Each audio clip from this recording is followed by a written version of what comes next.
Okay, the cholinergic drugs is also called as a cholinomimetics. As I told you, mimetics is nothing but the to copy. These are the agent which copying the cholinergic system. Also, it is called as a parasympathomimetics. Okay, what is the definition? These are the drugs which produces the action which is similar to that of acetylcholine.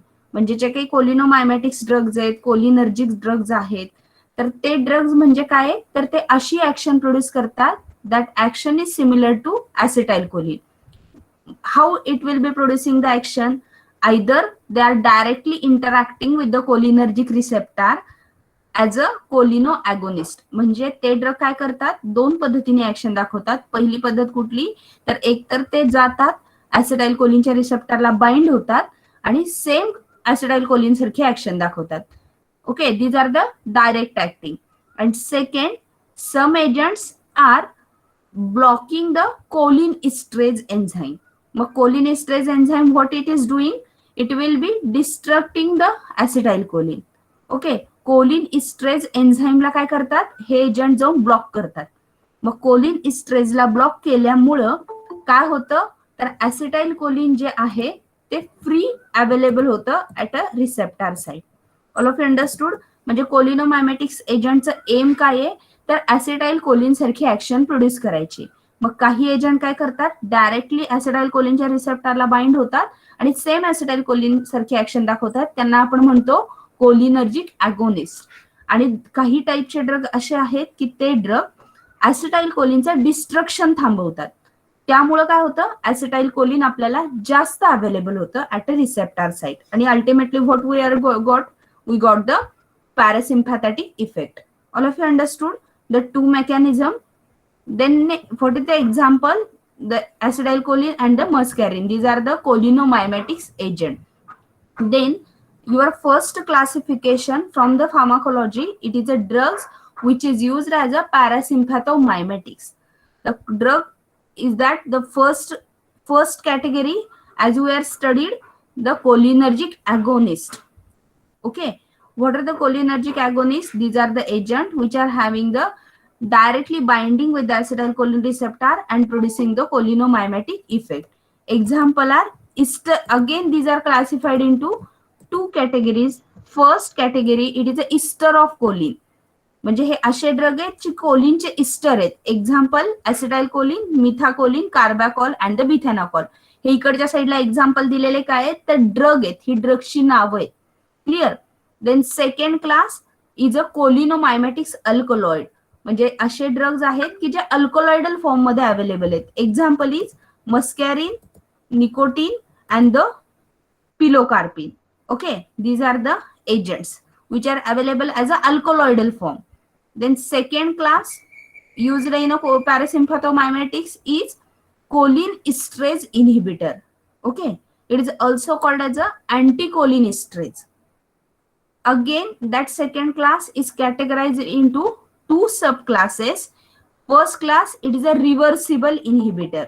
What are the reversible inhibitor? They are bind with the cholinesterase enzyme and after some times it get separated from that enzyme. Clear. म्हणजे reversible cholinesterase inhibitor म्हणजे काय, तर ते जे काही drugs आहेत reversible cholinesterase, ते drug काय करतात, कोलिनेस्ट्रेज एन्झाईमला बाइंड करतात, पण थोड्या वेळापुरतं. एक पर्टिक्युलर वेळ आली की त्यानंतर ते त्या कोलिनेस्ट्रेज एन्झाईम पासून सेपरेट होतात आणि परत कोलिनेस्ट्रेज एन्झाईम काय करतं, तर ऍसिटाइलकोलिन जे फ्री आहे त्याला डिग्रेड करायला स्टार्ट करतो. So it is called as a reversible cholinesterase inhibitor. Example are further reversible cholinesterase inhibitor is categorized into two types, that is a carbamate. Example is a physostigmine, neostigmine, and second it is a acridine derivative, that is a tacrine. Clear. The next class from the cholinesterase inhibitor, it is a irreversible cholinesterase inhibitor. What is the irreversible cholinesterase inhibitor? These are the agent which will bind with the cholinesterase and which will be permanently destructing the cholinesterase enzyme. All of you understood? What is the reversible cholinesterase? ते कायम स्वरूपीचे त्या cholinesterase एन्झाईमला bind होतात आणि permanent cholinesterase एन्झाईमचं destruction करतात. But these are having the poisonous category. पण हे drugs म्हणून आपण यूज करत नाही. का? तर ते रिव्हर्सिबली बाइंड केल्यामुळं, इरिव्हर्सिबली बाइंड केल्यामुळं काय होतं, तर ते कायमचं डिस्ट्रक्शन करून टाकतात त्या रिसेप्टरचं. The irreversible cholinesterase are further classified into two classes. First, these are the organophosphate derivative. Example is parathion and the malathion. And second is carbamates. Example is carbaryl and the propoxyl. All of you clear? It is the first classification from your syllabus, that is the cholinomimetics derivative, and all of you have to mug up it.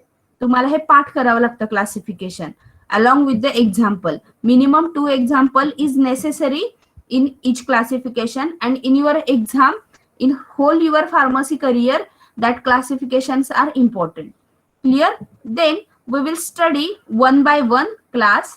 Each class is having the different mechanism of action. म्हणजे जे आपण classes बघितले, जसं आपण काय बघितलं, cholinergic agonist. Cholinergic agonist म्हणजे काय, तर डायरेक्ट जातात रिसेप्टरला बाइंड होतात. सेकंड क्लास आपण कुठला बघितला, cholinesterase inhibitor. These are the agent which are inhibiting the cholinesterase enzyme. म्हणजे दोन्हीची पण अल्टिमेट ऍक्शन काय होतीये, आपल्याला ऍसिटाइल कोलिन सारखी ऍक्शन मिळते. म्हणजे दोन्हीचा एंड काय आहे, एकसारखाच आहे, पण तो एंड आणण्याच्या ज्या स्टेप्स आहेत, the steps are different. All of you understood? And so that we are placing that each drug into different category. लक्षात येते सगळ्यांना क्लासिफिकेशन का पडलं, तर प्रत्येकाचं जरी एम एकसारखं आहे. For example, if we are studying the diuretic, सगळ्या ड्रगची ऍक्शन आपल्याला एंडला काय मिळणार आहे, as a diuretic. But to producing the diuretic effect, they are acting through different pharmacology, and so that they are kept into the different classes. All of you clear? आणि मग त्यांचे classes काय केलेत आपण, वेगळे वेगळे केलेत. In that and so that they R having the different pharmacology. Maybe they are different, they are acting on the different receptor, they are acting on the different pharmacological system, and they are producing the same effect. So we will study one by one class. In that first class, it is ester of choline. Example, it is acetylcholine. Ester of choline हा पहिला class आहे, त्याचा example काय, acetylcholine. The action of acetylcholine, it depends upon the type of receptor activated. म्हणजे जर एखाद्या पर्सनला आपण acetylcholine दिलं, ओके, तर ते ऍसिटाइलकोलिन काय ऍक्शन दाखवणार आहे हे कोणावर डिपेंड आहे, तर on which type of receptor it get activated. कुठल्या टाइपच्या रिसेप्टरवर ऍसिटाइलकोलिन ऍक्ट होणार आहे ह्याच्यावर त्याची ऍक्शन काय होणार आहे हे डिपेंड होणार आहे. Clear? If that acetylcholine is act on the muscarinic receptor, म्हणजे जे दिलेलं acetylcholine, it is means non selective agent. Acetylcholine काय आहे, नॉन सिलेक्टिव्ह आहे. एका वेळी त्या मस्कॅरिनिक रिसेप्टरवर पण ऍक्ट होणार आहे आणि निकोटिनिक रिसेप्टरवर पण ऍक्ट होणार आहे. का? तर त्याला सिलेक्टिव्हिटी नाहीये. ते असं बनलंय की ते सगळ्या टाईपच्या रिसेप्टरला जाऊन अटॅच होणार आहे. क्लिअर? मग जर मस्कॅरिनिक रिसेप्टरला ऍक्ट झालं तर where the muscarinic receptor are present, the muscarinic receptor are present on the heart. Clear? मग जर ऍसिटाइलकोलिन बॉडीमध्ये इंजेक्ट झालं आणि ते हार्ट वरती जाऊन बाइंड झालं, what is happening, the acetylcholine will hyperpolarizes the SA node. Okay, heart मधला जो एसए नोड आहे त्याचं हायपरपोलरायझेशन करतं. आणि मग हायपरपोलरायझेशन केल्यामुळे काय होतं, it will decreases the rate of a diastolic depolarization. Also it will decreases the rate of impulse generation. मग जर हार्टमध्ये इम्पल्स जनरेशन कमी झालं, what is ultimately happening, there is a bradycardia. Bradycardia is nothing but the decrease the heart rate. Heart rate काय होतं, कमी होतो त्या पर्सनचा. आणि जर जास्त कॉन्सन्ट्रेशन मध्ये ऍसिटाइलकोलिन ऍक्ट झालं तर काय होऊ शकतं, कार्डियक अरेस्ट. म्हणजे आपण जर नॉर्मल कंडिशनला बसलोय तर आपण आपलं पण हार्ट काय होत असतं, स्लोली बीट करत असतं. क्लिअर? सो द ऍसिटाइलकोलिनचं अल्टिमेट हार्टवर इफेक्ट काय आहे, as a bradycardia. All of you clear? If that acetylcholine is action on the AV node and the his Purkinje fiber, it will increases the refractory period and slow the conductance, and which will be resulting into the PR and AV PR interval. जे आपला आपण interval PQRT चा जो interval पाहिलाय heart मध्ये, that PR interval get increased, resulting causes the AV block, and which will be ultimately resulting the decreasing the arterial contraction and also resulting into the arterial flutter. म्हणजे जे आर्टरिया contract होण्याचं जे प्रमाण आहे किंवा force आहे, that force is decreased by the acetylcholine. Clear? And if acetylcholine is act on the M2 type of receptor, of a muscarinic receptor, it will be decreases the ventricular contractivity as well. म्हणजे जर ऍट्रियलला जसं decrease करते तसं same व्हेंट्रिक्युलरची पण कॉन्ट्रॅक्टिलिटी ऍसिडाइल choline काय करते, decrease करते. And ultimately whole effect what is happening, the acetylcholine will decreases the heart rate. All of you clear? आपण शांत बसलोय, एखादं शांत बसून एखादं बुक वाचतोय किंवा शांत बसून एखादं लेक्चर अटेंड करतोय, at that time our heart rate is slow down. Clear? So the acetylcholine means parasympathetic nervous system when it get activated, resulting into the slow down the heart rate. Also, we need not require more blood. म्हणजे त्या केसमध्ये आपण काम पण slow करत असतो, आपली process पण सगळी स्लो स्टार्ट असते, त्यामुळे आपल्याला जास्त एनर्जीची गरज नसते, त्यामुळे आपल्याला ऑक्सिजन पण जास्त लागत नाही बॉडीला. मग एनर्जीची गरज नाहीये, त्यामुळे ब्लड सप्लाय पण काय होत असतं, स्लो होत असतं पूर्ण बॉडीला. आणि so that there is a no need to forceful contraction. हार्टचा रेट पण कमी असतो आणि हार्टचं फोर्सफुल कॉन्ट्रॅक्शन पण काय असतं, कमी असतं. Means heart is get relaxed. Then second effect is on the blood vessel. What is the effect on the blood vessel? All blood vessels are get dilated when the parasympathetic system is get activated, or when the acetylcholine is given to any person, the blood vessels are get dilated. As the blood vessels get dilated, what is happening? There is a decreasing the blood pressure. म्हणजे जर एखादी pipe आहे, ती pipe जर dilate झाली तर आतनं flow होणारे जे वॉटर आहे त्याला काय होणार आहे, कमी रेजिस्टन्स होणार आहे. का तर डायलेटेशन झालंय, आतनं फिरायला जागा भरपूर राहणार आहे, आणि so that blood pressure get decreased. This action is M3 receptor mediated. म्हणजे ब्लड व्हेसलवर कुठल्या टाइपचे रिसेप्टर आहेत, M3 रिसेप्टर आहेत. The acetylcholine will block the M3 receptor or act on the M3 receptor, causes the nitric oxide release. After the nitric oxide release, it will releases the endothelium dependent relaxing factor, and that will be producing the vasodilatation. मग लक्षात आलंय की ऍसिडाइल choline एखाद्या पर्सनच्या बॉडीमध्ये आल्यानंतर का blood vessel relax होतात. All of you understood? Then next, if that blood vessels is on a penis region, then it will be causes the dilatation of a carninosal area, which will be causes the release of NO, nitric oxide, and which will be causes the erection of that person. Clear? Then the next action is on a smooth muscle. The most of the smooth muscle are get contracted. When the parasympathetic system get activated, most of the smooth muscle get contracted. This action is also mediated by the M3 receptor. What is happening when the acetylcholine is present inside the body or given out from the outside? It will act on the M3 receptor. It will causes the increasing the tone and the peristalsis in GIT. म्हणजे आपलं जे digestion सिस्टीमची सुरू असती body मधली, त्या digestive सिस्टीमचा जो पेरिस्टाल्सिस मुवमेंट आहे, it get increased and it will be causes the sphincter relaxation. Also when that action is excessive, म्हणजे पेरिस्टाल्सिस मुवमेंट खूप फास्ट होतीये, it will be causes the abdominal cramp. म्हणजे आपल्या पोटामध्ये काय होतं, आकडा बसल्यासारखा वाटतो. Clear? That is nothing but the abdominal cramp. And also there is the evacuation of the bowels takes place.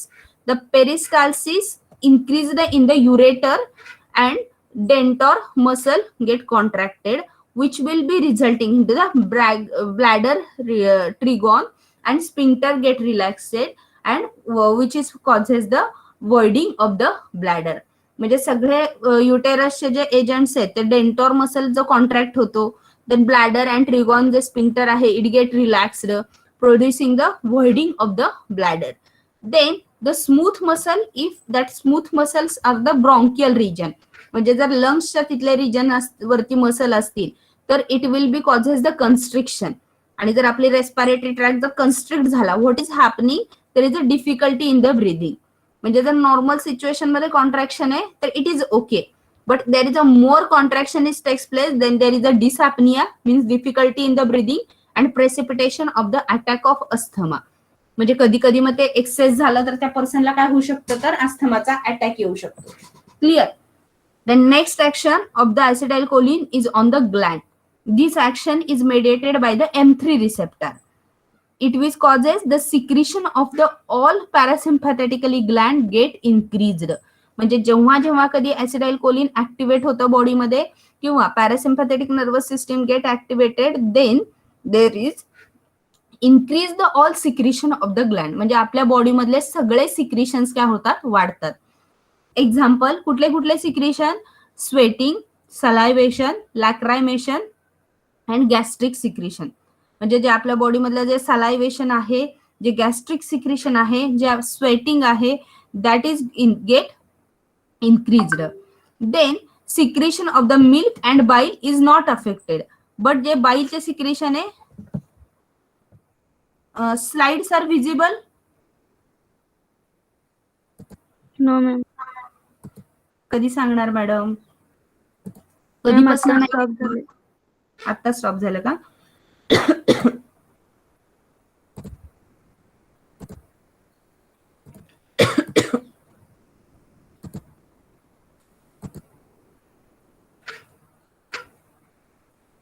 Okay, then in eye, okay, what is the effect of the parasympathetic system on the eye?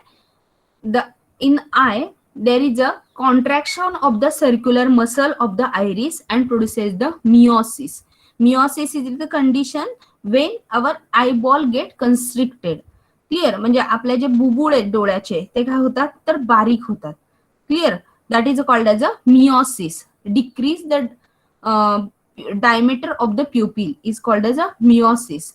Also, it will be causes the contraction of the ciliary muscle and produces the spasm of accommodation and increase the outflow property and decrease the intracranial tension. म्हणजे त्या केसमध्ये काय होतं, intraocular tension कमी होतं. Clear? It is a due to increasing the outflow facility. म्हणजे आपलं body अक्वियस humour जे आहे आपल्या आय मध्ये प्रेझेंट त्या बाहेर यायला स्टार्ट होतं. And due to outflowing or drainage of the that fluid which will be causes the decrease the ocular tension. म्हणजे जे डोळ्यातल्या आतलं जे प्रेशर आहे ते कमी व्हायला स्टार्ट होतं. Clear? And also causes the meiosis like condition. Clear? When he झाले सगळ्या मस्कॅनिनिक action. When the acetylcholine is showing the nicotinic action, what is happening?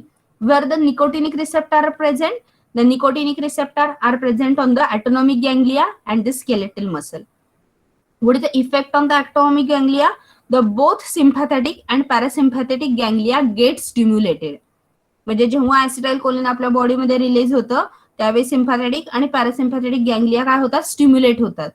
At high dose it will be causes the it will be produces the sympathetic stimulation and causes the catecholamine release. म्हणजे parasympathetic system जेव्हा जास्त overload होते तर त्यावेळी काय होतं तर ती सिम्पॅथेटिक नर्वस सिस्टीमला स्टिम्युलेट करते. कशासाठी? तर आता माझा इफेक्ट भरपूर झालाय, आता सिम्पॅथेटिक नर्वस सिस्टीम ऍक्टिव्हेट होण्यासाठी. Clear? This is happening into the normal individual. म्हणजे आपल्याला असं असतं का की आपलं हार्ट आता बसल्या बसल्याच ब्लॉक होऊन गेलं किंवा अचानक स्लो स्लो स्लो बीट होता होता बंदच होऊन गेलं? No. After some time it get normally beated. Okay. So after some times the sympathetic stimulation takes place and activation of the catecholamine release takes place and that is a neurotransmitter of sympathetic nervous system. ह्याच्यापेक्षा opposite असणार आहे सिस्टीमचा. and that will be increases the blood pressure. Clear? The next effect is on the skeletal smooth muscle. Skeletal muscle. What is the effect on the skeletal muscle? The inotropic application of the acetylcholine to the muscle, it will contraction of the fiber. म्हणजे जर आयनोफोरेटिक अशी system असते, means ions apply करतात, electrode apply करतात आपल्या skin वरती आणि त्यामुळे movement of the ions takes place. जर तशी आयनोफोरेटिक ट्रीटमेंट दिली आपली ऍसिटाइलकोलिनची टू द मसल तर काय होतं, there is a contraction of the skeletal muscle fibre. म्हणजे स्केलेटल मसल जे आहेत त्याच्या फायबरचं काय होतं, कॉन्ट्रॅक्शन होतं. If there is a intraarterial injection is takes place, there is a twitching and the fasciculation takes place. म्हणजे जेव्हा आपण कधी पापणी लवते, हे बघितलंय बऱ्याच जणांच्या बाबतीत हा एक्सपिरियन्स आला असेल की डोळ्याची पापणी काय करते, फडफड करते. Okay, what we are assuming there is a somewhat the good and the bad situation is takes place, but it is not that. It is happens due to the activation of the parasympathetic nervous system. आपण भरपूर वेळ झाले शांत बसलेला असतो किंवा झोपलेला असतो, तर त्या सिच्युएशनमुळे पॅरासिम्पॅथेटिक सिस्टीम ऍक्टिव्हेट होते and that will be resulting in the fasciculation of the ocular muscle. ऑक्युलरचे जिथले मसल्स आहेत ते फ्लॅक्युलेशन व्हायला स्टार्ट होतं and it is due to the activation of a parasympathetic system. Sometimes there is a twitching. Twitching is nothing but the एकदम आखडून बसणे, that is nothing but the twitching. Next effect is on the CNS. As such, the acetylcholine is not able to cross the blood brain barrier. म्हणजे normally acetylcholine blood brain barrier cross करत नाही. पण जर आपल्याला effect बघायचाच आहे म्हणून जर आपण ऍसिटाइलकोलिन डायरेक्टली ब्रेन मध्ये इंजेक्ट केलं तर there is a complex stimulation takes place and each and every stimulation is followed by the depression. So the ultimate effect of the acetylcholine is depression of the CNS. All of you clear all the effect of the acetylcholine. आपल्याला काय करायचंय, एक chart काढायचा आहे, or I will provide you the chart. What is the ultimate effect of the acetylcholine? Means what is the effect on the heart? What is the effect on the all glands? What is the effect on the smooth muscle? What is the effect on the autonomic ganglia? What is the effect on the CNS? And what is the effect of the skeletal system? जर आपण जर समजा एका chart through जर लक्षात ठेवल्या ह्या गोष्टी तर इट इज इझी. क्लिअर, खूप इझी आहे लक्षात ठेवायला. आपण शांत बसल्यानंतर आपल्या बॉडीमध्ये जे जे घडत असतं that is due to the activation of a parasympathetic nervous system is there. All of you clear? All of you got the pharmacological action? If in your exam there is if write a note on the effect of acetylcholine on the nicotinic as well as muscarinic receptor. Exam मध्ये असा question येऊ शकतो. Or write a pharmacology of the cholinergic agonist. जर cholinergic अगोनिस्टची pharmacology विचारली, what is a pharmacology, all the pharmacodynamics and the pharmacokinetic effect of that drug. आपण जे आता सगळं बघितलं that is a pharmacodynamic effect. Okay, mechanism of action of that drug. हे आता आपण बघितलेलं काय होतं तर सगळं फार्माकोलॉजिकल इफेक्ट होता amongst that pharmacodynamic effect. Then the interaction of esters of choline. म्हणजे जो ऍसिटाइल कोलिन आहे त्याचं इंटरॅक्शन कोणासोबत होतं, it will be interact with the atropine as a competitive antagonist. म्हणजे एका वेळी जर एका पर्सनला ऍसिटाइलकोलिन आणि ऍट्रोपिन दिलं तर काय होतं तर ऍट्रोपिन मस्कॅरेनिक रिसेप्टरला ब्लॉक करून टाकतं आणि त्यामुळं ऍसिटाइलकोलिनची ऍक्शन आपल्याला मस्कॅरेनिक रिसेप्टरवर बघायला मिळत नाही. मग आपल्याला कोणाची ऍक्शन बघायला मिळते तर फक्त निकोटिनिक रिसेप्टरची ऍक्शन आपल्याला बघायला मिळते त्या केसमध्ये. Clear? If the acetylcholine is given along with the adrenaline then the physiological antagonism takes place. What is a physiological antagonism? Both drugs are acting on the same physiological system but producing the different effect. म्हणजे ऍसिटाइलकोलिन जर heart rate decrease करतंय तर adrenaline काय करतंय, heart rate increase करतंय. Clear? That is a physiological antagonist action. Then where the acetylcholine is used. मग कधी use करायचं acetylcholine? As such the acetylcholine is not used. Why it is not used? Because it is a non selective action. म्हणजे जर आपल्याला एखाद्या पर्सनचा heart rate कमी करायचा आहे किंवा एखाद्या पर्सनचं जर समजा ब्लड प्रेशर इन्क्रीज झालंय एखाद्या पर्सनचं आणि त्या ब्लड प्रेशर इन्क्रीज झालेल्या पर्सनला आपण ड्रग ट्रीटमेंट म्हणून ऍसिटाइलकोलिन दिलं to decrease the blood pressure, then the blood pressure get decreased, no problem. But we are observing the another effect like a miosis condition. आपल्याला त्या पर्सनचं फक्त काय करायचंय, ब्लड प्रेशर डिक्रीज करायचंय. त्या पर्सनला मिओसिस प्रोड्यूस करायचंय का, डोळ्यांशी रिलेटेड काही घेणं देणं आहे का, किंवा त्या मसलच्या त्या पर्सनच्या स्केलेटल मसल जर आखडून बसला, त्याचे जर म्हणजे एकदम हात पाय एकदम आखडून बसले, पण आपण त्याला काय म्हणलं, तुझं काय मत होतं की तुझा ब्लड प्रेशर कमी व्हायला पाहिजे होता, कमी तर झालाय, पण आम्हाला काय माहित नाही मग ते स्केलेटल मसलचं. So that we are not giving the acetylcholine. का नाही देऊ शकत आपण? All of you understood, because it is a non selective. Specifically फक्त ब्लड प्रेशर कमी करते का ते? No, it is producing the overall effect. म्हणजे एकाच वेळी ते आईवर पण ऍक्ट होते, स्केलेटल मसलवर पण ऍक्ट होते, त्यानंतर ते वेगळ्या वेगळ्या बॉडीच्या सिस्टीम, सलायवेशनवर, सगळ्या एंडोक्राईन सिस्टीमवर पण ऍक्ट होते. So that the acetylcholine is not as such used as a treatment. Then next class it is a cholinomimetic alkaloid. Second class कुठला आला मग? Cholinomimetics alkaloid. Example is pilocarpine. Okay, the pilocarpine, it is a drug which is obtained from the leaves of the Pilocarpus microphyllus. Okay, it is a alkaloid compound. It is having the muscarinic action, that is the stimulation of the ganglia, and pilocarpine causes the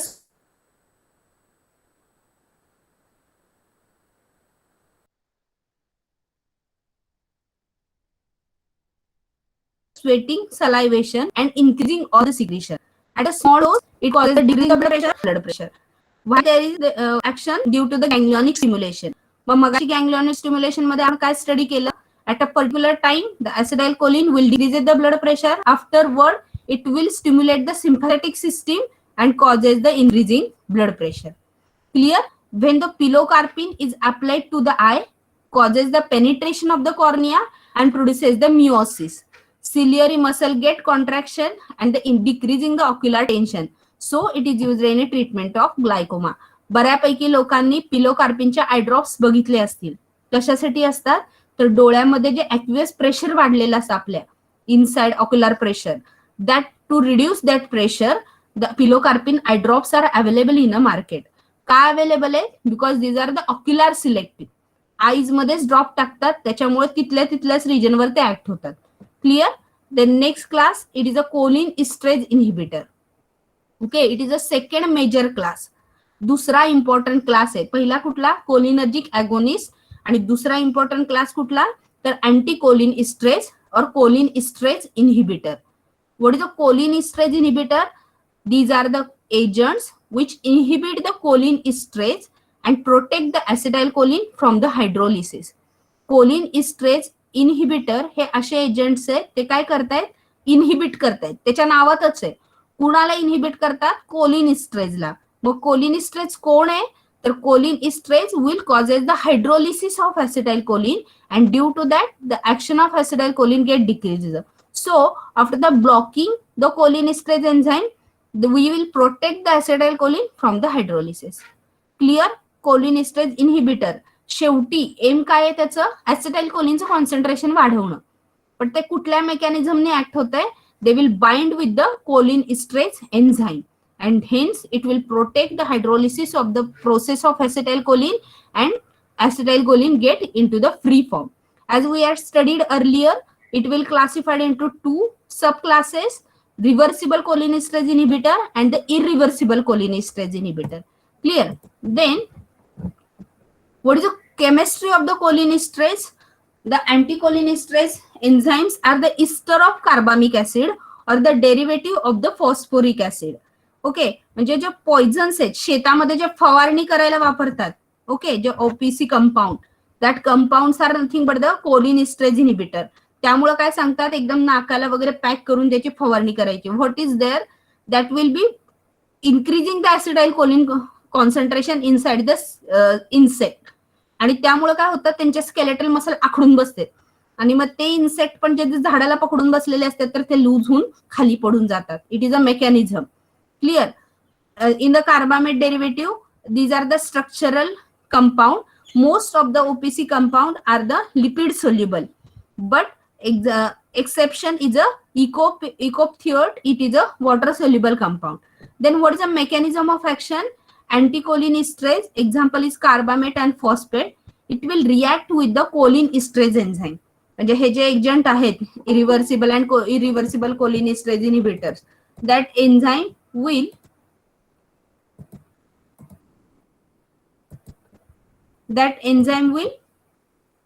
react with the cholinesterase compound and at strategic site of that enzyme, and that will be causes the carbamylation and the phosphorylation of that site, which will be causes the inhibition of the cholinesterase and increasing the concentration of acetylcholine at the target site.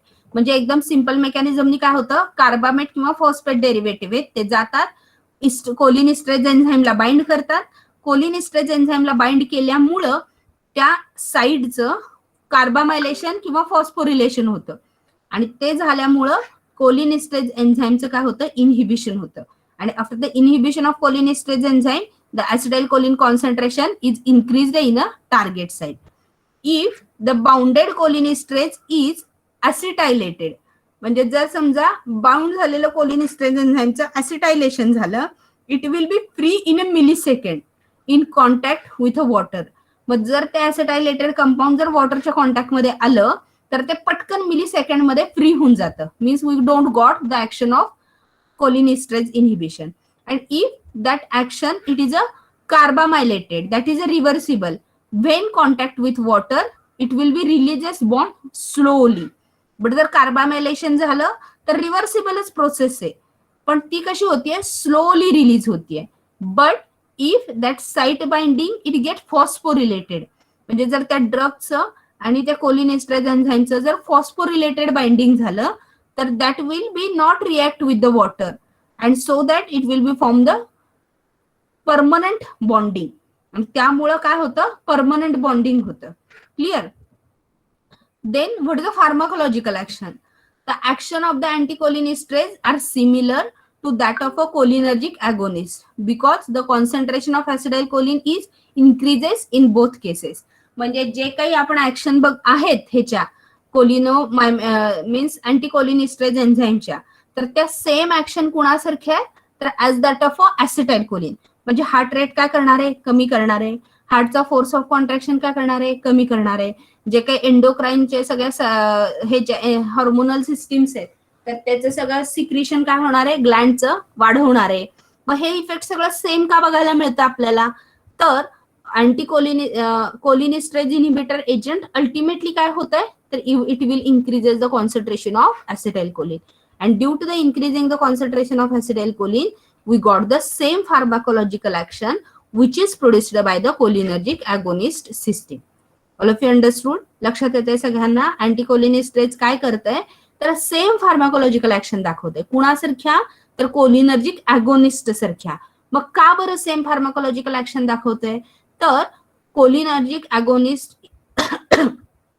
का action दाखवतं, due to the presence of acetylcholine. आणि anticholinesterase enzyme agent जे आहे तर ते agent पण ultimately काय करतायत, ऍसिटाइलकोलिनच कॉन्सन्ट्रेशन वाढवत आहेत. आणि त्यामुळं जो मिळणारा इफेक्ट आहे तर तो सिमिलर आहे दोन्ही केसमध्ये. Clear?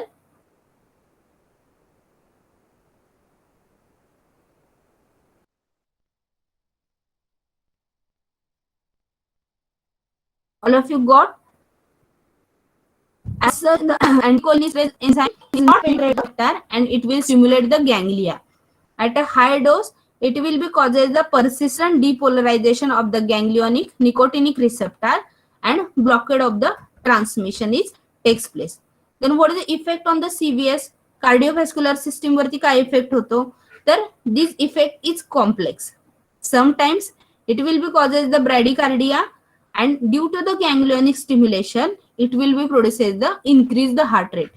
Means effect is same as that of a previous studied system. In case of skeletal muscle, after the treatment with the anticholinesterase, it will causes the release of the acetylcholine by the nerve impulse remain constant.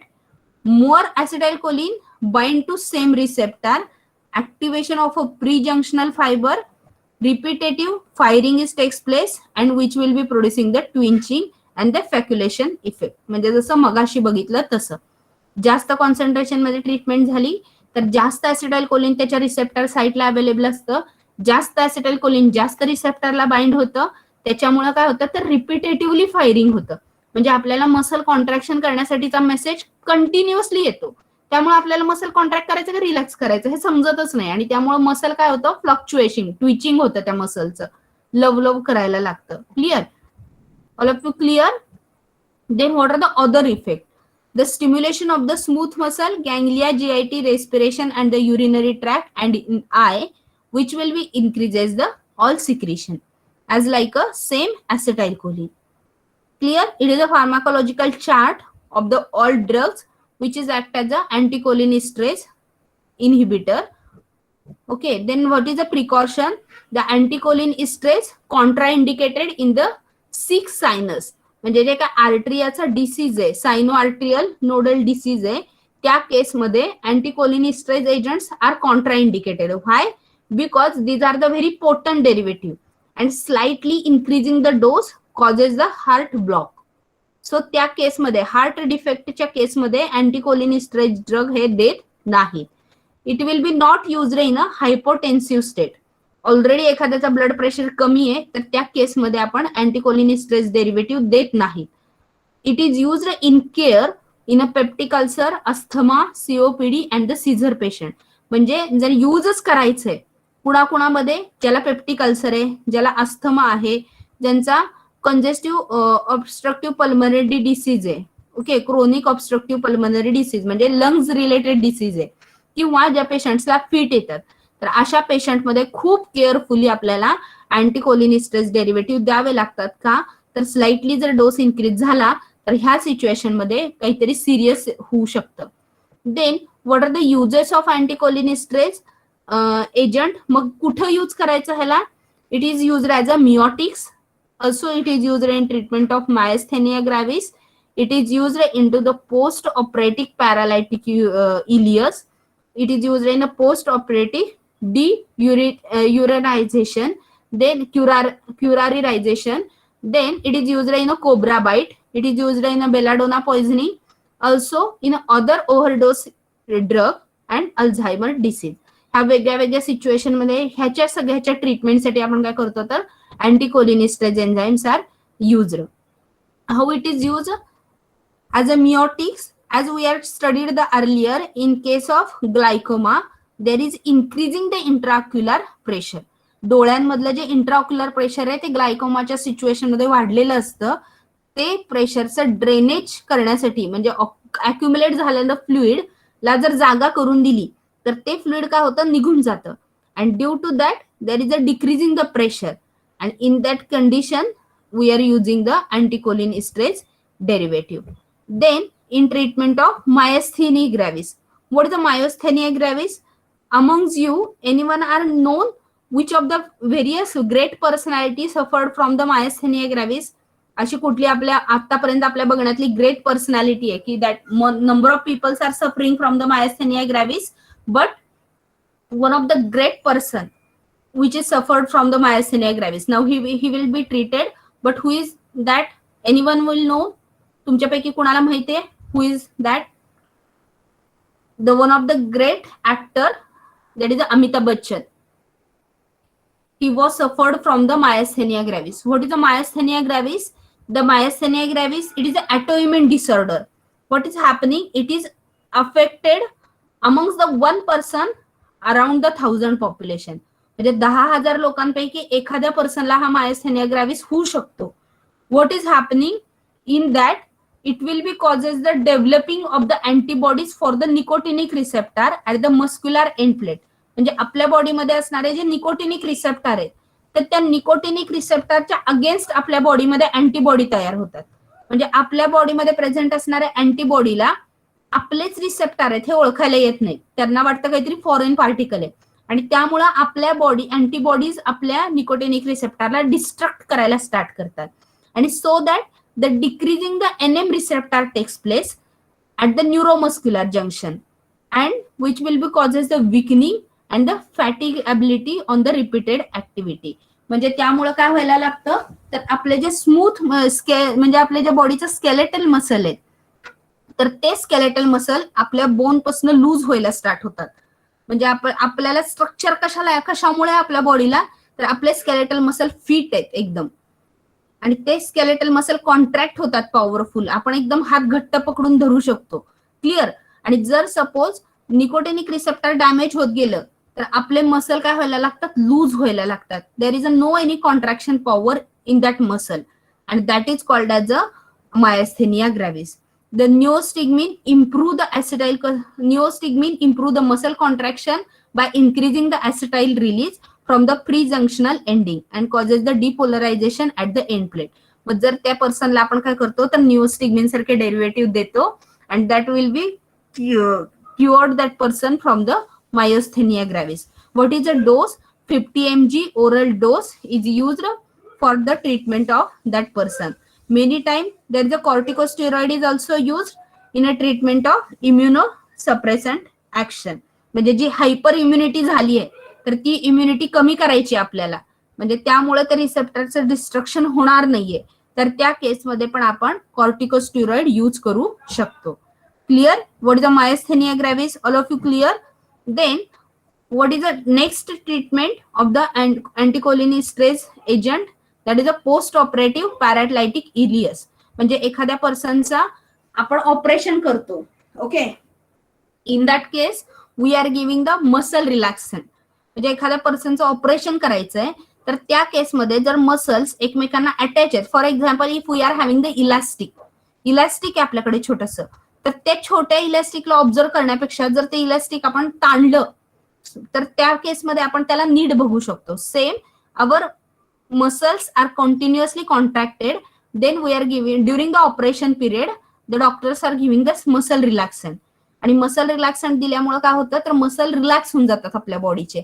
मग त्यानंतर जेव्हा operation complete होतं that time there is need to contract again that muscle. त्यानंतर त्या मसलला परत जवळ आणायचं काम असतं. So in that case the paralytic ileus is get treated with the anticholinesterase agent. Also, there is a used in a treatment of decurarization. Okay, it is one of the disease. त्या केसमध्ये पण जे काही एकदम skeletal muscle ज्या पर्सनचे loose झालेले असतात तर त्या केसमध्ये पण काय करतात तर anticholinergic agents parasympathomimetics agents are given.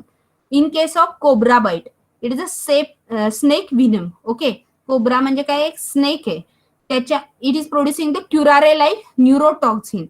For that the neostigmine plus atropine is given to prevent the respiratory paralysis.